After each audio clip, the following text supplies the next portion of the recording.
grade leaders. I am so looking forward to the work that you're going to do this week in our Chapel and Harmony groups. Thank you so much for your willingness to lead our school communities in this way. Now, it is your responsibility to make sure that you have your supplies. You might have a teacher who's helping you with that, but you might not, and it is your job. You will need to have at least one piece of like bigger paper, unless there's a lot of kids in your group. If there are, say, more than 12 or 15 kids in your group, you might want to break into two groups during this initiative.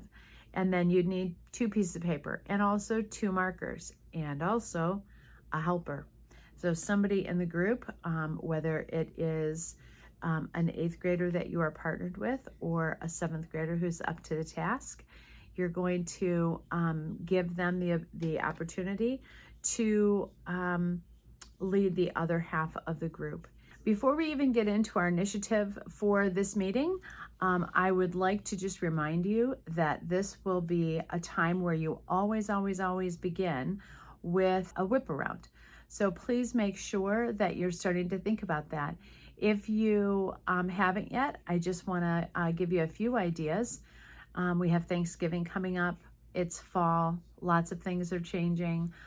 We have family time upcoming. These are all things that our students might be thinking about.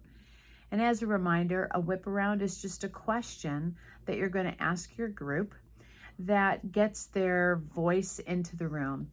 It gives them the opportunity to start talking, to get a little bit more comfortable. And I really want to encourage you in all of your interactions with them, whenever you can use a child's name, please do that. And if you're unsure, sometimes people feel a little bit unsure, you haven't been with your group for a while.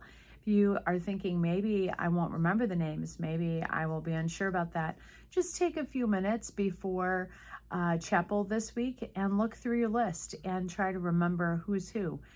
When you have those names fresh in your head, it'll be easier to use those when you're meeting together. So you're going to start your time with a whip around. You're going to ask a question, just gets people talking. You are going to take a few minutes to just connect with them in that way. And you can go right around the circle. And once you've done that, you're going to begin to explain our initiative for this chapel group meeting, for this Harmony group meeting. And so the activity that you were trained on for this was commonalities. And as you will recall, the point of commonalities is for us to take some time to really focus on what we share in common. And as a review of these directions, you're just going to say to the students that we're going to make a list of things that we all share in common. Everyone in this group shares in common. Even if you break into two, then it'd be everybody in this group. And then in this group, they would make their own list. And so sometimes kids get stuck right away. They can't think of anything that everyone would have in common. You could start with something like, does everybody eat pizza? Does, everybody goes to our school, so that's an easy thing. Has everybody walked barefoot in grass? Start thinking in sort of broad terms like that and then see where the list goes. Favorite foods can be a helpful thing. And if the discussion gets started and it seems like you're kind of hitting a wall, you might have to have some things that you could suggest. Also, because this is a chapel group, it is helpful for us to spend a few minutes just thinking about some spiritual matters, something we all are learning to live the story, see the story, live the story.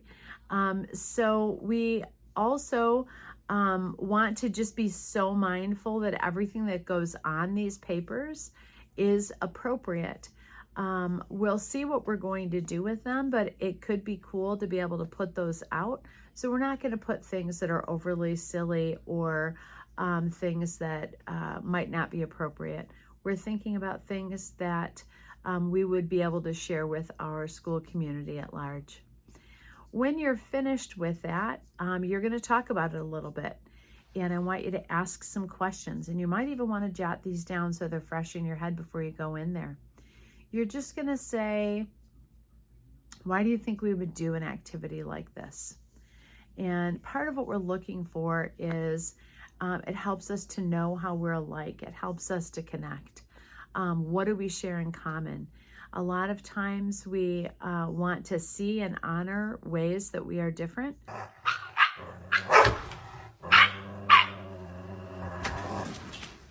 But there is real value in connecting with people and to know what we have in common. So see if you can kind of ask some questions about that.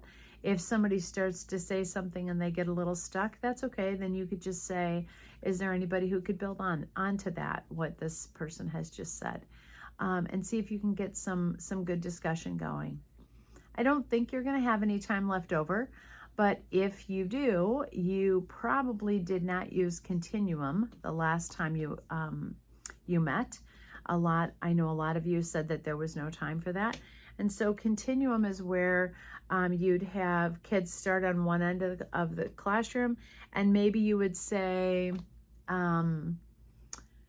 if you love turkey, you're going to go on this side. If you don't like turkey, you're going to go on the other side. And if you're somewhere in the middle, stand where that would be appropriate. You like it a little bit, you like it a whole lot, however that goes. And have a couple of different questions that you could ask them. And that is just an activity that you could do to fill time. It is really important that we try to end on time. Keep in mind that the students will need to travel back to their classrooms. Some of you might have helpers that are going to walk with the very little ones in, say, kindergarten back to their classrooms to make sure that they get there safely. But at the end, it is a helpful thing to just take a couple minutes, pray with your students, tell them that you're looking forward to the next time that you meet, and then it'll be done. It will be less than a half an hour. We will meet in the gym first. Always, always, always meet in the gym first. And then you will go to the room and you will do your whip around. You will do commonalities. You will process commonalities, and then you'll pray and be done. All right. And again, Continuum is just an activity you have in your back pocket in case you need to fill time. If you have any questions or concerns about this, let your teacher know. They can get hold of me. If you're on the Tinley campus, feel free to stop me. I am happy to help in any way, but I know you guys are going to rock this. Thanks for all you do. I'm looking forward to it.